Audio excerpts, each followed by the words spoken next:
My dear students, तो आप सभी को मेरा यूट्यूब चैनल एसएमएस क्लास 10 के पे स्वागत है। तो आज मैं फिर से आपके सामने जो बायोलॉजी चैप्टर नंबर 1 का है इंपॉर्टेंट क्वेश्चन जैसे मैं प्रत्येक वीडियो के माध्यम से आपको कराते जा रहा हूँ। इससे पहले वाले वीडियो में मैंने लगभग 15 क्वेश्चन आपको करवा दिया था और जो था थ्योरी का भी क्लास करवा दिया हूँ, ऑब्जेक्टिव भी करवा दिया हूँ। आज सब्जेक्टिव क्वेश्चन करवाने जा रहा हूँ। क्वेश्चन नंबर 16 देखते हैं क्या करा है।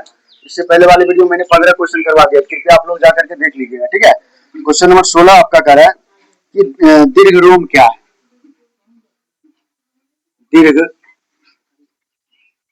दीर्घरोम क्या है?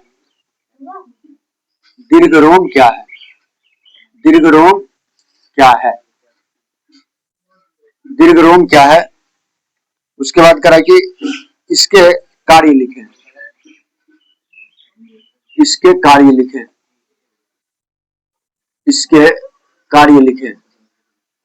दीर्घरोम क्या है, इसके कार्य लिखें, ठीक है। तो देखते बाबू ये दीर्घरोम क्या होता है और इसके तरह की कार्यों को लिखें ना। हमारे जो बॉडीज होते हैं उसमें दीर्घरोम पाए जाते हैं और इस दीर्घरोम का क्या काम होता है, चलते हैं इसके बारे में लिखते हैं। आंसर लिखेंगे दीर्घरोम के बारे में। लेकिन छोटी आंत के छोटी आंत के छोटी आंत के इलियम में छोटी आंत के इलियम में बताइए इसका आकार कैसा होता है। छोटी आंत के इलियम में अंगुली नामा, याद है आप पढ़े थे थ्योरी में, अंगुली नामा, अंगुली अंगुली के समान, अंगुली के समान, अंगुली के समान, उंगली के समान उभरी हुई रचना, उभरी हुई रचना, उंगली के समान उभरी हुई रचना, उभरी हुई रचना, उभरी हुई रचना पाई जाती है। रचना पाई जाती है। उभरी हुई रचना पाई जाती है। पाई जाती है। उभरी हुई रचना पाई जाती है जिसे जिसे उभरी हुई रचना पाई जाती है जिसे दीर्घरोम, जिसे दीर्घरोम, दीर्घरोम इंग्लिश में क्या बोलेंगे, इसको बोलेंगे विलाई। क्या बोलेंगे? विलाई। दीर्घरोम बोले चाहे विलाई पूछे, एक ही चीज हुआ, ठीक है। दीर्घरोम कहा जाता है। दीर्घरोम कहा जाता है। दीर्घरोम कहा जाता है। उसके बाद लिखेंगे इसके कार्य, क्या लिखेंगे? कार्य लिख करके डैश, इसका कार्य होगा तो कार्य में लिखेंगे बाबू, कार्य में लिखेंगे लिखेंगे यह पचे हुए भोजन का अवशोषण करता है। यह पचे हुए भोजन का, यह पचे हुए भोजन का, यह पचे हुए भोजन का क्या करता है? अवशोषण करता है। यह पचे हुए भोजन का अवशोषण शोषण करता है। यह पचे हुए भोजन का क्या करता है? अवशोषण करता है। यहां ध्यान देना बाबू, दीर्घरोम क्या होता है मैंने थ्योरी क्लास में आपको पढ़ाया था कि छोटी आंत के इलियम में अंगुली के समान उभरी हुई रचना। छोटी आंत में क्या होता है कि जैसे आपका अंगुली होता है उस तरह से वो क्या होता है, वो फैला रहता है, उभरा हुआ रहता है, रचना पाई जाती है जिसे हम क्या कहते हैं? दीर्घरोम कहते हैं। क्या कहते हैं? दीर्घरोम कहते हैं। आपको पता है छोटी आंत की लंबाई 6 मीटर होती है, जस्ट पढ़ाए थे ना। उसके बाद करा विराई, क्या बोलते हैं इसको? विराई बोलते, क्या बोलते हैं? विराई। उसके बाद यहाँ पे करा, सॉरी विराई नहीं होना चाहिए, विलाई होना चाहिए। क्या होना चाहिए? विलाई, विलाई, विलाई होता है, विलाई, विलाई। इंग्लिश में क्या बोलेंगे इसको? विलाई बोलेंगे।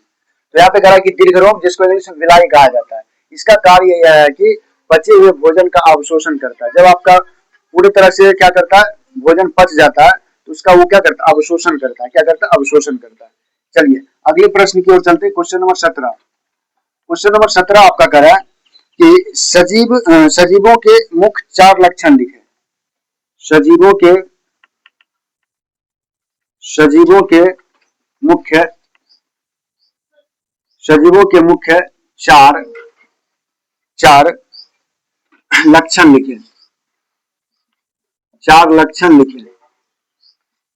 यानी कह रहा है कि सजीवों की जो है मुख्य 4 लक्षण क्या क्या है उसके बारे में करा लिखने। आंसर लिखेंगे सजीवों के मुख्य 4 लक्षण निम्न है। सजीवों के मुख्य 4 लक्षण, सजीवों के मुख्य 4 लक्षण निम्न है। 4 लक्षण क्या है बाबू? निम्न है। सजीवों के मुख्य 4 लक्षण निम्न है। वो कौन कौन से देखते हैं। नंबर पहला हो जाएगा श्वसन। नंबर क्या हो जाएगा? जो सजीव होंगे वो क्या होंगे? श्वसन करेंगे यानी सांस लेंगे। जैसे दीवार क्या सांस लेगा? दीवार सांस लेगा, क्या इसका लक्षण है? नहीं। दूसरा करा, दूसरा हो जाएगा आपका, वो हो जाएगा गति। वो क्या करेगा? गति करेगा। तीसरा क्या हो जाएगा बाबू? वो पोषण करेगा। क्या करेगा? पोषण करेगा अर्थात न्यूट्रिशन करेगा। और चौथा क्या हो जाएगा? चौथा जो आपका हो जाएगा वो हो जाएगा आपका उत्सर्जन करेगा। क्या करेगा? उत्सर्जन। क्या करेगा बाबू? उत्सर्जन करेगा। यानी जो सजीव के ये जो मुख्य है, प्रमुख जो लक्षण है, बेसिक लक्षण है, वो 4 है। पहला श्वसन, दूसरा गति, तीसरा पोषण और चौथा उत्सर्जन। ठीक है, चलते हैं।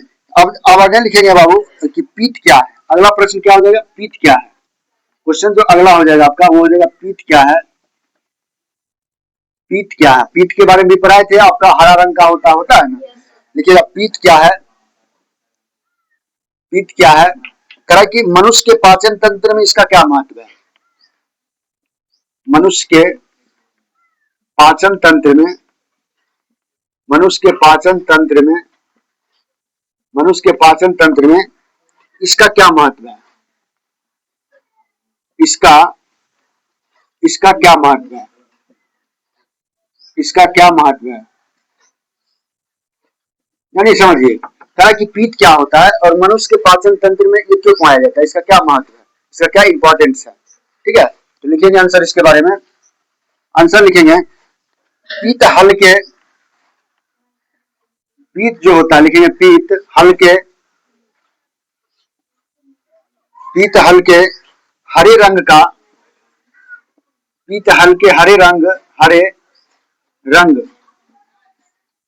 हरे रंग का क्षारीय द्रव्य होता है।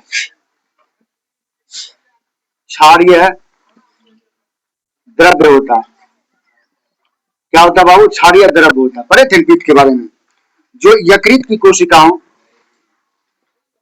जो यकृत, यकृत बोले तो लीवर ना, यकृत बोले तो क्या बोले? लीवर। यकृत बोले तो लीवर ना। जो यकृत, जो यकृत कोशिकाओं,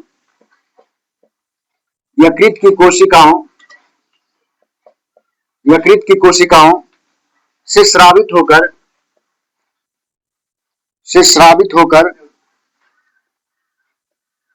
यकृत की कोशिकाओं से स्रावित होकर, ये कहां से निकलता है? तो यकृत की कोशिकाओं से स्रावित होकर, स्रावित होकर करा कि पित्ताशय, पित्ताशय नामक थैली, पित्ताशय नामक थैली, पित्ताशय नामक थैली में संचित रहता है, में संचित रहता है। पित्ताशय नामक थैली में क्या रहता है? संचित रहता है। यानी कह रहा है कि समझिए पीत क्या है और इसकी क्या भूमिका है हमारे पाचन तंत्र में। कह रहा है कि पीत हल्के हरे रंग का क्षारीय होता है। कैसा होता है? क्षारीय द्रव्य होता है, जो यकृत यानी लीवर की कोशिकाओं से क्या होता है? जनरेट होता है, निकलता है, और ये होकर पित्ताशय नामक थैली से संचित रहता है। किससे थैली रहता है? पित्ताशय नामक थैली से संचित रहती है। अब देखिए मनुष्य में इसकी महत्व क्या है। अब इसके महत्व को लिखेंगे ना, तो इसका स्टार पॉइंट मारेंगे, लिखेंगे मनुष्य में, मनुष्य में, मनुष्य में, मनुष्य के पचाने में इसका महत्व, मनुष्य के, मनुष्य के पाचन में इसका महत्व, पाचन तंत्र में इसका महत्व, मनुष्य के पाचन, मनुष्य के पाचन तंत्र में, मनुष्य के पाचन तंत्र में इसका महत्व, इसका महत्व, मनुष्य के पाचन तंत्र में इसका महत्व के बारे में लिखेंगे।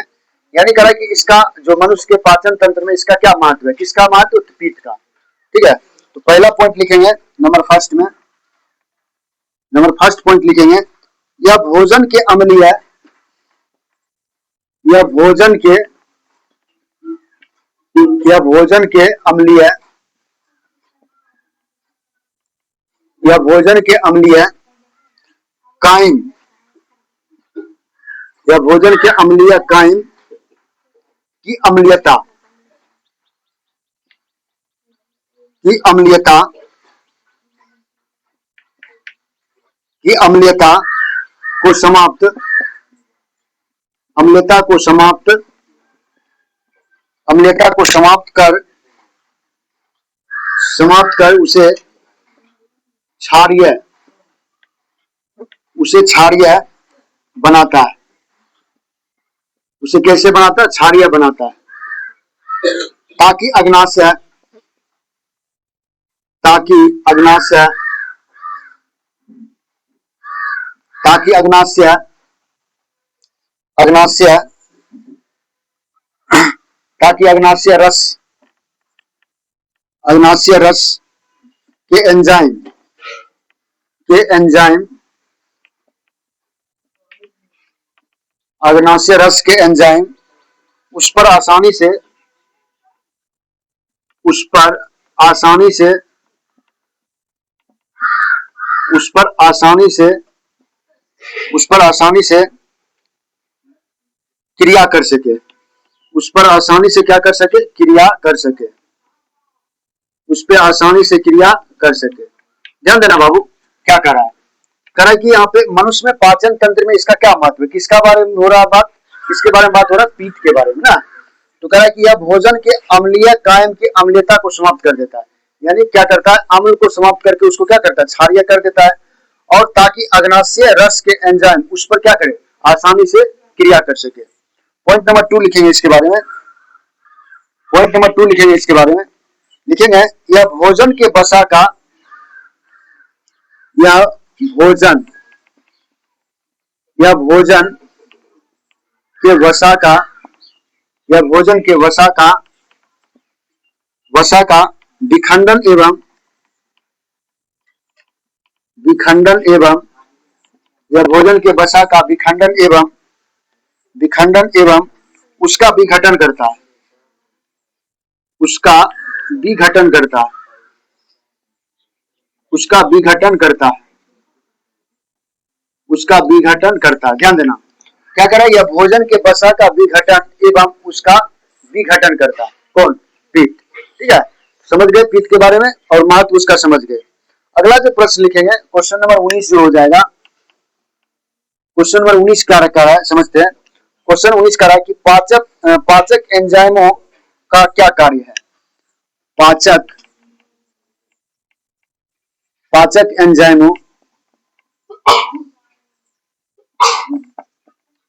पाचक एंजाइमों का क्या कार्य है, का क्या कार्य है, का क्या कार्य है, क्या कार्य है, क्वेश्चन हो गया ना। कह रहा है कि पाचक एंजाइमों का क्या कार्य है, आंसर लिखेंगे इसके बारे में, लिखेंगे बाबू पाचक एंजाइमों का निम्नलिखित कार्य,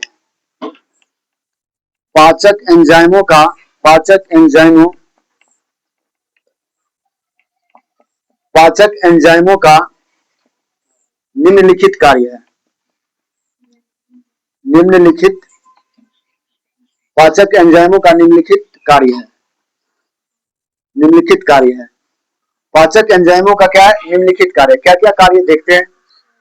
तो नंबर पहला लिखिएगा, नंबर फर्स्ट में, नंबर पहला लिखेगा, यह वसा को वसा अम्ल एवं, यह वसा को, यह वसा को वसा अम्ल, यह वसा को वसा अम्ल, यह वसा को वसा अम्ल एवं, एवं गिल्सरॉल, एवं गिल्सरॉल, एवं गिल्सरॉल में बदलता है, एवं गिल्सरॉल में बदलता है, एवं गिल्सरॉल में बदलता है। ठीक है, यानी क्या करा है, यह बसा को बसा अम्ल एवं ग्लिसरॉल में क्या करता है, चेंज करता है, बदलता है। दूसरा पॉइंट लिखेंगे इसके बारे में, यहाँ पर हम लिख देता हूँ, जगह का कम है, अभाव है। दूसरा पॉइंट यहाँ लिखते हैं, लिखेंगे ये भोजन के अवयवों, ये भोजन के अवयवों, ये भोजन के अवयवों, ये भोजन के अवयवों पर क्रिया कर,